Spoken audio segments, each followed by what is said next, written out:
एक talented actress जिन्होंने छोटे पर्दे से लेकर सिल्वर स्क्रीन पर अपनी खूबसूरती और अदायगी के जलवे बिखेरे।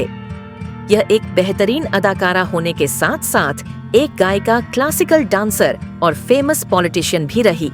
लेकिन क्या आप जानते हैं कि इतनी खूबसूरत और टैलेंटेड एक्ट्रेस के फेम से नफरत करने वाले इनके पति ने इन पर कई जुल्म किए और इन्हें एक एक पैसे का मोहताज बनाकर रख दिया।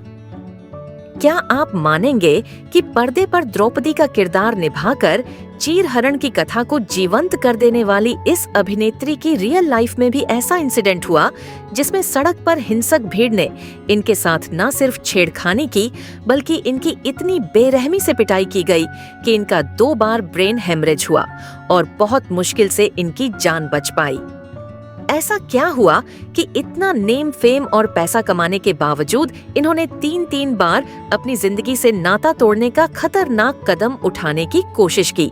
बताएंगे इस एक्टर पॉलिटिशियन की लाइफ से जुड़ी कई और ऐसी कहानियां जो आपको हैरान कर देंगी। आप बने रहिए हमारे साथ। स्वागत है आपका बॉलीवुड के चर्चे के इस एपिसोड में।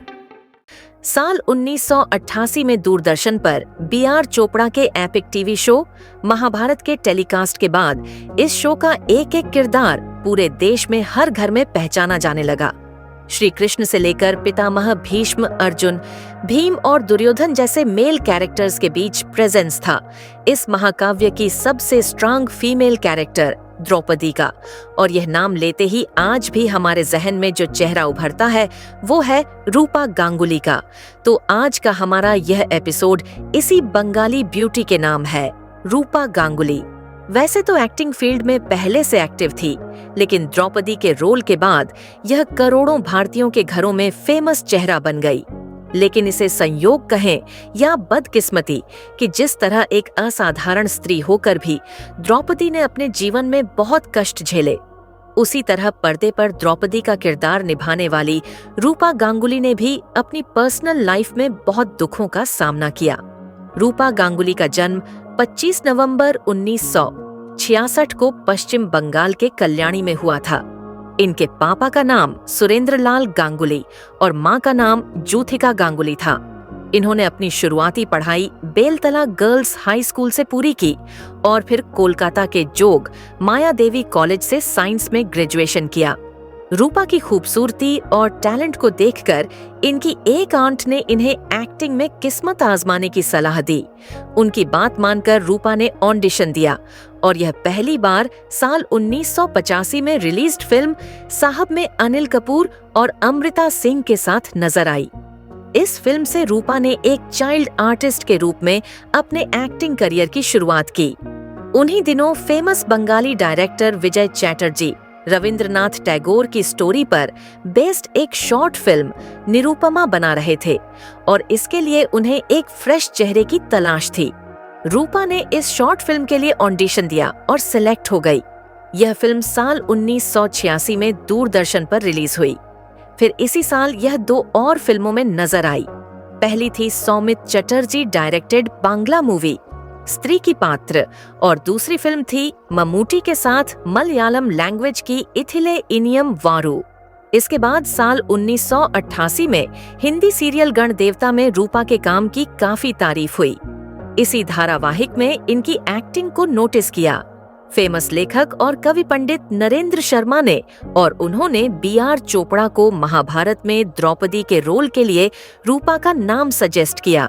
दरअसल द्रौपदी के रोल के लिए बी.आर. चोपड़ा ने मिस इंडिया कंपटीशन जीत चुकी जूही चावला को साइन किया था, लेकिन हिंदी फिल्म कयामत से कयामत तक में लीड रोल मिलने के बाद जूही ने टीवी का यह रोल छोड़ दिया।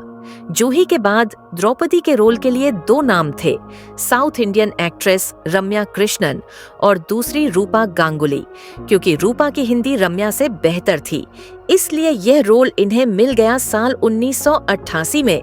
जब दूरदर्शन पर महाभारत सीरियल प्रसारित हुआ तो इस शो ने जैसे नया इतिहास रच दिया और द्रौपदी का रोल निभाकर रूपा भी छा गई।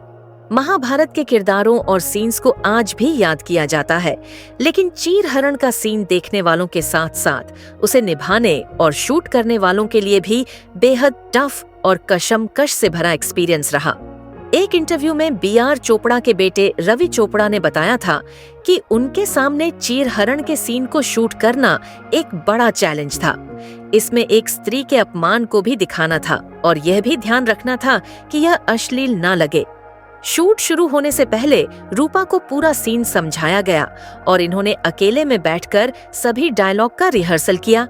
लेकिन जब शूट शुरू हुआ तो रूपा अपने कैरेक्टर में इस कदर डूब गई कि डायलॉग्स बोलते बोलते बीच में ही फूट फूट कर रोने लगी। यह इतनी इमोशनल और हर्ट फील कर रही थी कि इन्हें चुप कराने में टीम को काफी मशक्कत करनी पड़ी। जब रूपा थोड़ी नॉर्मल हुई तो सीन फिर से शूट किया गया। द्रौपदी को उनके कमरे से घसीटकर सभा में लाने तक और चीरहरण होने तक का पूरा सीन रूपा ने एक टेक में ही कर दिया। इस सीन में इनकी इमोशनल और एक्सप्रेसिव एक्टिंग आज भी देखने वालों को रुला देती है। एक और किस्सा मशहूर है दुशासन का रोल कर रहे विनोद कपूर। रूपा गांगुली को बिल्कुल भी पसंद नहीं थे। दरअसल महाभारत का चीरहरण वाला सीन रूपा के लिए काफी टचिंग था। यह द्रौपदी के कैरेक्टर में इतना ढल गई थी कि इन्हें असल जिंदगी में भी विनोद कपूर दुशासन नजर आने लगे। रूपा ने एक इंटरव्यू में कहा था कि विनोद बहुत अच्छे इंसान हैं, लेकिन पर्दे पर फिल्माए मनमुटाव के चलते रियल लाइफ में भी इन दोनों की कभी बात नहीं होती थी। खैर, द्रौपदी के रोल के बाद रूपा के पास अचानक बॉलीवुड के ढेरों ऑफर आने लगे। साल 1989 में रूपा ने डायरेक्टर मृणाल सेन की एक फिल्म एक दिन अचानक में काम किया और इसमें इनकी एक्टिंग की काफी तारीफ हुई। इसी साल इन्होंने बासु चटर्जी की फिल्म कमला की मौत में पंकज कपूर और सुप्रिया पाठक के साथ स्क्रीन शेयर किया। इन्होंने साल 1991 में अक्षय कुमार की पहली लीड वाली फिल्म सौगंध में भी काम किया। इसी साल की फिल्म मीना बाजार और 1992 की फिल्म विरोधी में भी रूपा ने काम किया। इसके अलावा इन्होंने कुछ तेलुगु और तमिल फिल्मों में भी एक्टिंग की, साथ ही कुछ बंगाली फिल्मों में भी बेहतरीन अदाकारी की, जिनमें 1993 की पद्मनादिर मांझी, 1995 की युगांत, 2003 की अब्र अरण्य और 2006 की अंतरमहल शामिल रही। फिल्मों के साथ साथ रूपा हिंदी और बंगाली टीवी सीरियल्स में भी एक्टिव रही। यहाँ इनके कुछ नोटेबल काम की चर्चा करें तो सुकन्या कर्म अपना अपना लव स्टोरी वक्त बताएगा, कौन अपना कौन पराया कस्तूरी, कुछ तो है तेरे, मेरे दरमिया और अगले जन्म मोहे बिटिया ही की, जो इनमें शामिल रहे रूपा गांगुली देखा और हेमलॉक सोसाइटी। फिल्मों में कैमियो रोल में भी नजर आई। साल 2004 में Anjan Dutt directed English film Bow Barracks forever में भी रूपा ने काम किया। साल 2012 में रूपा ने अनुराग बसु की ब्लॉकबस्टर फिल्म बर्फी में भी अभिनय किया और फिर इसी साल अनजान दत्त की दत्ता वर्सेस दत्ता और फिल्म माया बाजार का भी हिस्सा रही।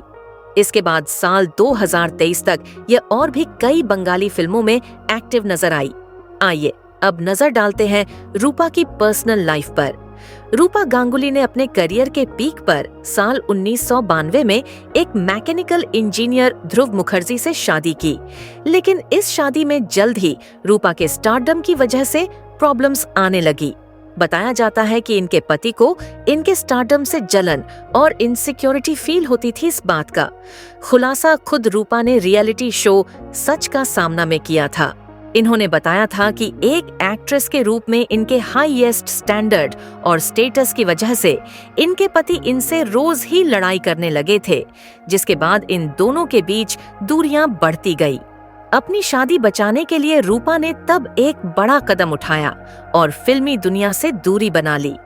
यह अपने पति के साथ मुंबई छोड़कर कोलकाता भी शिफ्ट हो गई। वहां इन्होंने साल 1997 में अपने बेटे आकाश गांगुली को जन्म दिया। लेकिन रूपा का करियर सैक्रिफाइस करना भी इनकी शादीशुदा जिंदगी की कड़वाहटों को नहीं भर सका और इनके काम छोड़ने के बाद इन्हें पति की ओर से सपोर्ट और बंद हो गया। इस वजह से रूपा इकोनॉमिक क्राइसिस का शिकार होने लगी, पर लड़ाई झगड़े और बढ़ते गए। एक्टिंग से दूरी जीरो, बैंक बैलेंस और छोटे बच्चे की देखभाल, इन सब से स्ट्रेस में रूपा डिप्रेशन में चली गई इनके पति इन्हें रोजमर्रा के खर्च के लिए भी पैसे नहीं देते। इन सब से रूपा इतनी निराश रहने लगी कि इन्होंने अपनी जिंदगी से नाता तोड़ने तक की कोशिश कर डाली, और वह भी एक नहीं बल्कि 3 बार। लेकिन नियति को कुछ और ही मंजूर था। रूपा बच गई और धीरे धीरे इनका आत्मविश्वास भी वापस आने लगा। फिर इन्होंने उस टॉक्सिक शादी को खत्म करने का फैसला किया और साल 2006 में अपने पति से अलग हो गई। साल 2009 में कानूनी तौर पर भी इनका डिवोर्स हो गया। पति से अलग होने के बाद रूपा वापस मुंबई शिफ्ट हो गई और अपने फ्लैट में रहने लगी। लेकिन इन्हें जिंदगी के इस सिचुएशन में बेहद अकेलापन फील होने लगा और एक साथी की जरूरत महसूस हुई। फिर आगे इनकी जिंदगी में आए इनसे 13 साल छोटे सिंगर दिव्येंदु। रूपा दिव्येंदु के साथ लिव इन रिलेशनशिप में रहने लगी, लेकिन अफसोस कि यह रिश्ता भी ज्यादा दिनों तक नहीं चल पाया और कुछ समय बाद दोनों अलग हो गए। फिर साल 2015 में रूपा गांगुली ने पॉलिटिक्स जॉय करने का फैसला किया और बीजेपी के साथ जुड़ गई। साल 2016 के वेस्ट बंगाल विधानसभा चुनाव में रूपा ने किस्मत आजमाई, लेकिन हावड़ा नॉर्थ सीट से हार गई। हालांकि इसके बाद इन्हें राज्यसभा के लिए नॉमिनेट किया गया और यह चुन ली गई। यहाँ आपको रूपा की जिंदगी से जुड़ी एक बेहद दुखद घटना बताते हैं। एक पॉलिटिशियन और सेलिब्रिटी होने के बावजूद रूपा के साथ एक बार ऐसी घटना घटी जिसकी कोई कल्पना भी नहीं कर सकता। हुआ यह कि 22 मई 2016 को जब रूपा अपनी कार से पश्चिम बंगाल के डायमंड हार्बर से गुजर रही थी, तो एक पॉलिटिकल पार्टी के करीब 20 कार्यकर्ताओं ने इनके ऊपर हमला कर दिया। यह हमला इतना खतरनाक था कि रूपा को 2 बार ब्रेन हेमरेज हो गया और यह हफ्तों हॉस्पिटल में पड़ी रही। रूपा ने बाद में एक ट्वीट करके खुद बताया कि हमलावरों की भीड़ ने इनकी कार को रोककर इन्हें गाड़ी से बाहर खींचा और इनके साथ बदसलूकी की ताज्जुब की बात यह कि इस भीड़ में कुछ पुलिसकर्मी भी शामिल थे। इन लोगों ने रूपा को बुरी तरह से पीटा भी। फिर यह किसी तरह जान बचाकर वहां से भागी और अस्पताल पहुंची। खैर, इनकी आगे की जिंदगी की चर्चा करें तो अपने 19 साल के पॉलिटिकल करियर में रूपा गांगुली कई बार कंट्रोवर्सीज की भी शिकार हुई। साल 2017 में जलपाईगुड़ी ट्रैफिकिंग में मैन डिफेंडेंट ने मामले में रूपा के इन्वॉल्वमेंट का आरोप लगाया, जिसके बाद इन्हें क्राइम ब्रांच ने पूछताछ के लिए बुलाया था। वहीं कुछ साल पहले रूपा ने पश्चिम बंगाल में महिलाओं की सुरक्षा के बारे में विवादास्पद टिप्पणी कर दी, जिस बयान पर रूलिंग पार्टी ने इनके खिलाफ FIR दर्ज करा दिया। वहीं साल 2018 में NRC पर टिप्पणी करते हुए इन्होंने यह कहकर विवाद खड़ा कर दिया कि पश्चिम बंगाल केवल हिंदुओं के लिए है। हमारा यह शो कैसा लगा? कमेंट करके जरूर बताइएगा। आपसे फिर होगी मुलाकात। तब तक के लिए नमस्कार।